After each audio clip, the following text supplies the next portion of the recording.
পারছে বলুন। আসসালামু আলাইকুম। আমার নাম মোহাম্মদ রায়হান খান। আমি একজন ইলেকট্রিক ঠিকাদার। আমার যে আজকে চাচার সাথে জ্ঞানটা বলছে সে আমার আব্বার আপন চাচাতো ভাই। তো ঘটনা কীভাবে হয়েছে আমি ডিটেলসে বলি। আমরা ছাদে তার পাইপ ফেলাইয়া আমরা একটা দোকানে নাস্তা খাইছি 11টার দিকে। তো নাস্তা খাওয়ার পর ওই দোকানদারে বলতেছি, মুন্না আঙ্কেলে পাশের দোকানে আছে, তোমারে আসছে সে আমাদের যে নাস্তার টাকা সে তোমারে দেবেন। সে বলতেছে, না রাহান ভাই, আমি হেরেও চিনি আম্মেরও চিনি না, যে নাস্তা খাইছে হে টাকা দেবে। আমি কি ভাই, আমি কি বলাই দিয়েছি না আমার চাচারে তুমি চেনো না? তুমি এমন একটা কথা কইলে তুমি আমাকে দেহই নাই। আমি একটা হাত তোমার দিব না, আমার পকেট টাকা আছে, মুন্না কাকা এই টাকা দেবে, নাহলে তো আমি মিথ্যে কথা তোমার লাগে বলছি।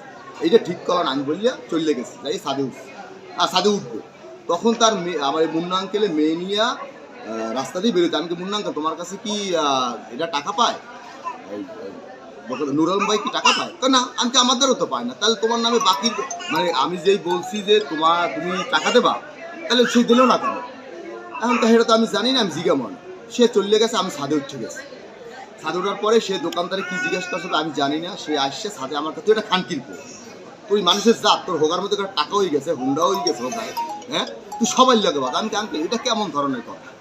আপনি বলবেন যে নুর আলম তুই কি আরে চেনো না, না তোরেও চেনে না, ও টাকা না দিলে তুই দিবি, মানে আমি দিতাম, তুই আরে এই কথা বললি আর একটা ঝামেলা করলি, ঠিক আছে?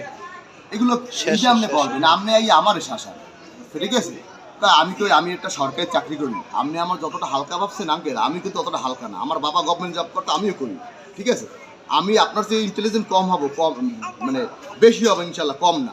তোর মায়ের যদি তুই কিসের তুই ইন্টেলিজেন্ট করি, আমার এইখানে একটা ঘুষি, এইখানে আমরা সামনাসামনি বসা, সে যদি আমাকে মারা, আমি যদি বিন্দু পরিমাণ বুঝতাম যে সে আমাকে মারবে, আমি ডিফেন্স করার চেষ্টা করতাম। আমি জানি না যে এই কথা মারি খাই কিনা মানুষ, আমার বোধগম্য ছিল না, আপনারা বলবেন। এখন আমি বলার পরে সে আমাকে একটা ঘুষি এইখানে মারছে, এইখানে মারার আর লাথি মারার পরে আমি ছাদ থেকে মানে 1 বিঘা দূরে আমি নাহলে 4 তলা থেকে নিচে পড়তাম। ভাইয়া ওর মতো নিকৃষ্ট পতঙ্গ আল্লাহ আমার আপনি কি চান বিচার চাচ্ছেন? আমি একটু বলি, আল্লাহ ওরে মারায় না, আমি বিচার চাই যে এই ঘটনা সুষ্ঠু তদন্ত হোক এবং বিচার হোক। আমি যদি অপরাধী হই, আমি সবার কাছে বলবো আল্লাহ তাআলা আমাকে যেন বিচার করে, আর সবাই মানে যত লোক আছে আমি ক্ষমা চাবো, আমি সবাই যেন আমার বিচার করে। আর যদি আমি অপরাধী না হই, যে আমাকে আমি একজন এতিম মানুষ, আমার বাবা মা কিছুদিন আগে মারা গেছে, তুই বাড়ির মধ্যে তোরে আমি বাবা বলাই, যখন একা একা থাকি বাবা বলাই, তুই আমার এইভাবে নির্মমভাবে মারতে পারিস? তুই মানুষ না প্রায়, তুই মানুষ না, মানুষের মানে বৈদ্যুতিকগুলো পড়ে না।